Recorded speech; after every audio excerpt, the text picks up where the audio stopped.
Estaba roncando suavemente a mi lado, con ese molesto sonido que hace cuando está boca arriba. Antes me parecía adorable, ¿sabes? Como una señal de verdadera comodidad, de que podía dormir así a mi lado sin preocuparse por nada. Esa noche, estaba sentada en la cama con mi portátil, cuya luz iluminaba las fotos enmarcadas baratas de nuestra pared. Estaba actualizando la hoja de cálculo que llevaba, nuestro presupuesto, sus deudas, mis deudas, todo, como hacía todos los domingos por la noche. Sé cómo suena. Algunas personas se relajan con vino. Yo me relajo con fórmulas y formatos condicionales. Creía que sabía cada céntimo que entraba y salía. No soy obsesiva, solo, me gusta sentir que controlo algo, sobre todo cuando todo lo demás parece como caminar por una barra de equilibrio con las piernas temblorosas. Fue entonces cuando lo vi. Entre dos pagos de su tarjeta Discover, contribución de crédito, otra cuenta. Estaba ahí como una mancha en una camisa blanca. No estaba bien. Era sutil, pero no estaba bien. Parpadeé. Hice clic en el móvil. No había notas. Abrí el extracto vinculado. Y, de repente, el aire a mi alrededor se volvió más pesado. No era su cuenta. Era otro banco. Otro nombre. Mi corazón no empezó a latir con fuerza ni nada dramático por el estilo. Fue más silencioso que eso. Un frío lento que se extendió por las yemas de mis dedos. Ese tipo de frío que se apodera de ti cuando tu cuerpo sabe algo que tu cerebro se niega a aceptar. Lo miré fijamente, con la boca ligeramente abierta, mientras sus ronquidos llenaban la habitación. Sentí como si se me hubiera caído el estómago 2 pisos. Quizá era un error. Quizá estaba ayudando a otra persona.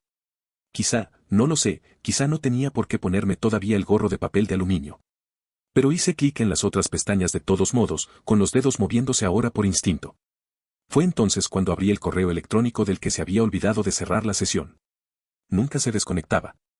Siempre le parecía gracioso que lo vigilara.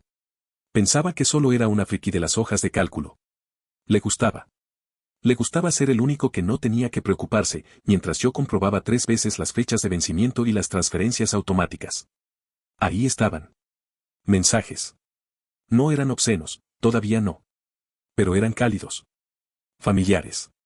Coquetos, de esa forma segura y plausiblemente negable.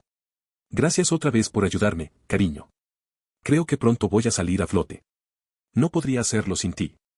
Ese lo envió hace 2 semanas. 2 días después de que le di $5,000 de mi fondo de emergencia. Ya sabes, el que había estado ahorrando desde los 24 años. El que nunca había tocado. Ni siquiera cuando se me estropeó el coche y tuve que cruzar la ciudad en autobús bajo la lluvia como una extra de una comedia romántica con mala suerte. Dijo que era para una tarjeta antigua. Algo de hacía años que quería cancelar. Dijo que le atormentaba. Dijo que odiaba que yo tuviera que verle así. Seguí leyendo.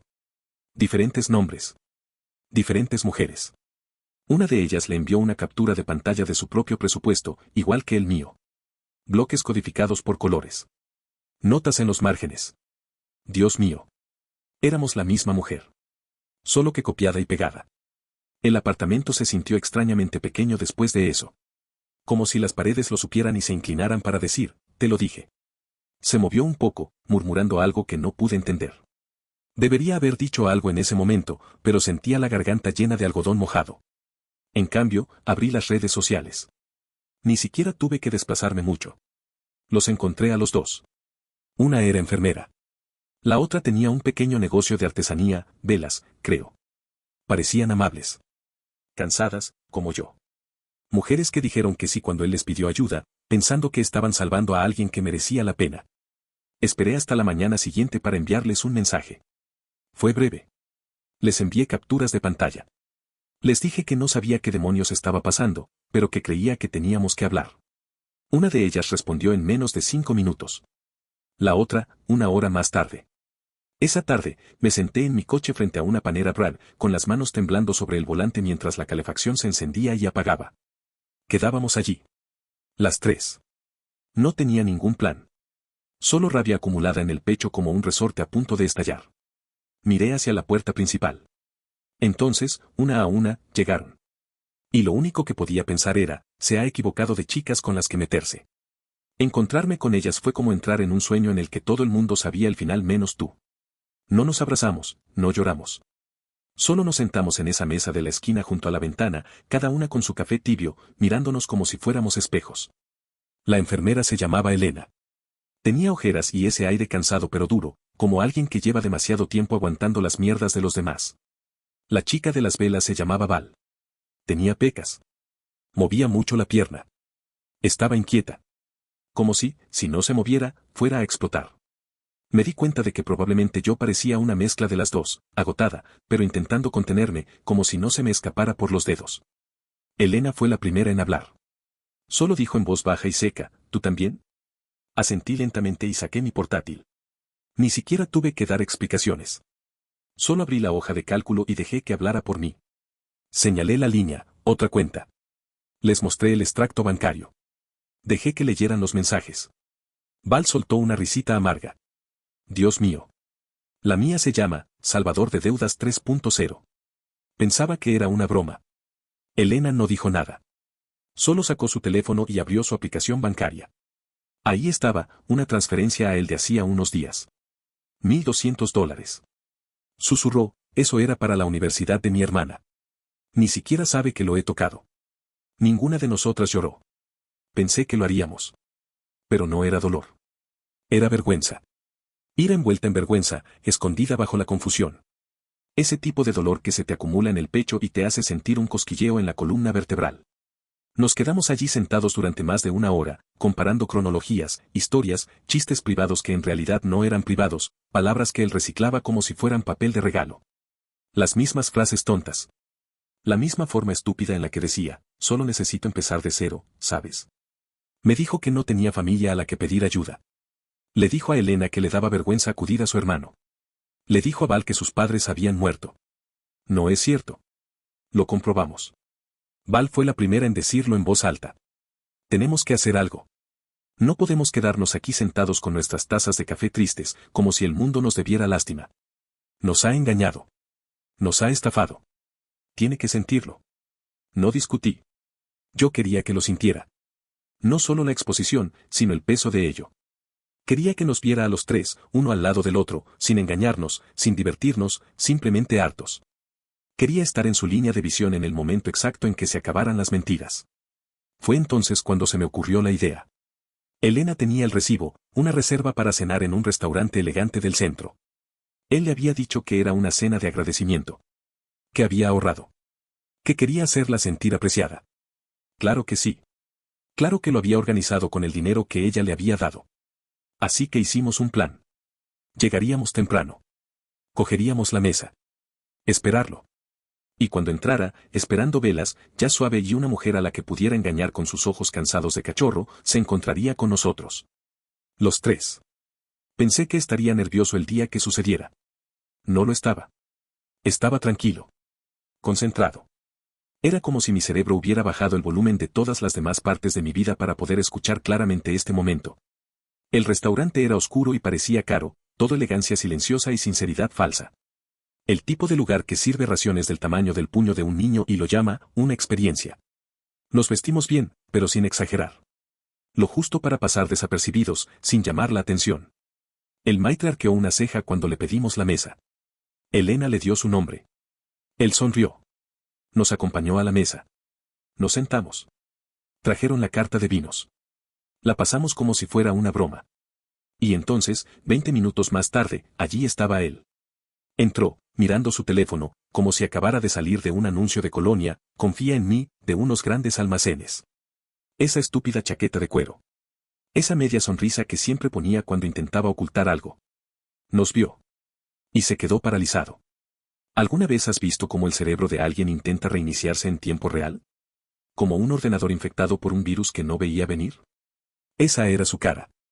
Sus ojos saltaban de mí a Elena y a Val, y su boca se contraía como si estuviera a punto de decir algo, pero no supiera qué mentira decir. Val le saludó con la mano. Despacio, burlón. Hola, cariño.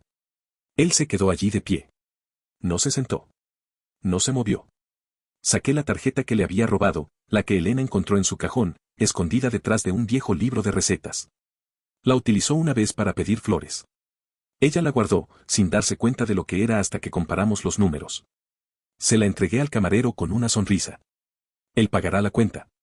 El camarero arqueó una ceja, pero no discutió. Volví a mirarlo. Dejé que el silencio se hiciera denso y incómodo entre nosotros. Entonces lo dije. Con calma. Con claridad. Como si fuera una simple observación. Gracias por la cena, papá. Abrió la boca, pero yo ya me había levantado. Han pasado 4 semanas. Me gustaría decir que todo encajó después de esa noche. Que salir de ese restaurante con Elena y Val fue como cruzar un umbral invisible hacia una versión más fuerte y sabia de mí misma. Pero la verdad. La curación es más silenciosa que eso. Más lenta. Menos glamurosa. Como una habitación que sigues barriendo aunque el polvo sigue volviendo. No paras, solo mejoras en atraparlo antes de que se asiente. Las primeras mañanas fueron extrañas. Seguía estirando el brazo hacia la cama, olvidando que ya no tenía que sacudirlo para que dejara de roncar. Preparaba 2 tazas de café por costumbre. Luego echaba la segunda por el fregadero, como si también me hubiera traicionado. Saqué sus cosas en 3 viajes.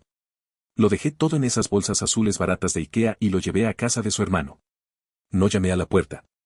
Solo le envié un mensaje con la dirección y le dije que había unos regalos en el porche. Me envió un mensaje. Solo uno. ¿Podemos hablar? Lo bloqueé. No necesitaba una repetición. Resulta que hay algo realmente hermoso en no darle a alguien la última palabra. Dejas de permitirles construir el final. Empiezas a escribirlo tú mismo. Val me envía mensajes casi todos los días. Me envía memes tontos y fotos de sus nuevas velas perfumadas. Elena es más difícil de contactar, con turnos largos y silencios aún más largos, pero cuando responde, siempre es cálida. Los 3 no estamos unidos por un trauma. Simplemente estamos unidos. Como supervivientes que no solo han salido de un accidente, sino que han cruzado la mirada en el aire antes de tocar el suelo. He vuelto a correr.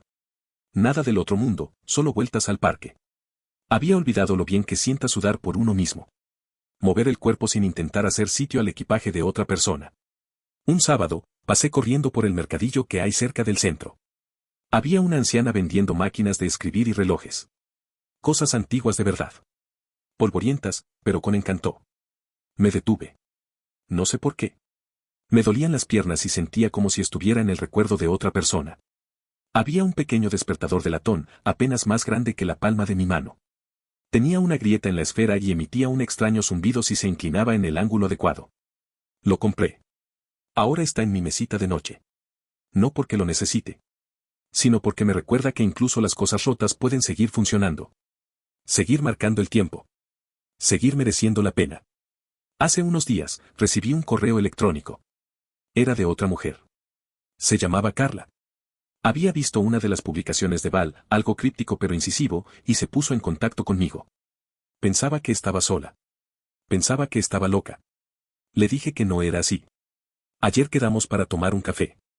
Me enseñó su versión de la hoja de cálculo. El mismo diseño. Las mismas promesas vacías. Ella lloró.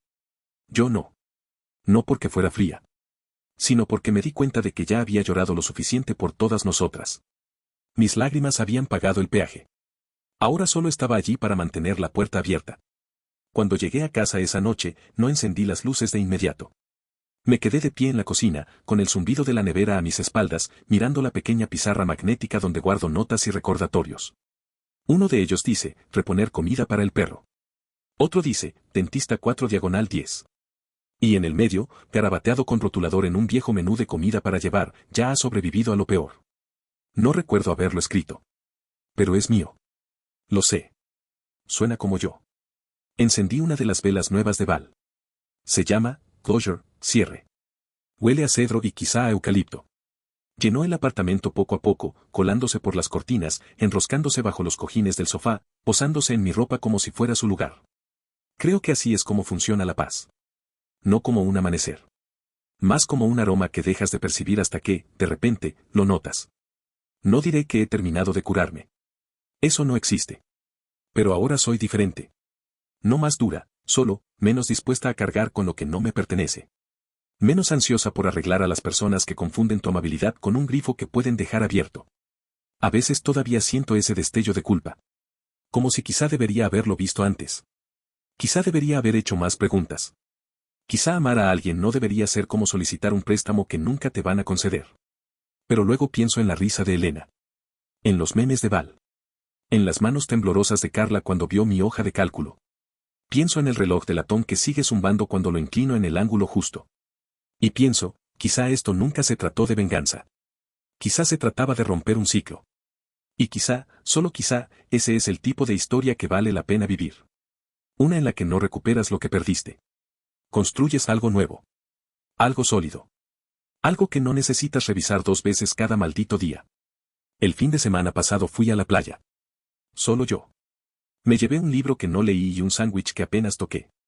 Me senté allí con los pies enterrados en la arena, escuchando a los niños gritar de risa mientras las olas los perseguían. Había un padre construyendo un castillo de arena torcido con su hijita. Ella intentaba ponerle plumas. Él la dejaba. No la corregía. Solo sonreía y seguía cavando. Me hizo llorar. Solo un poco.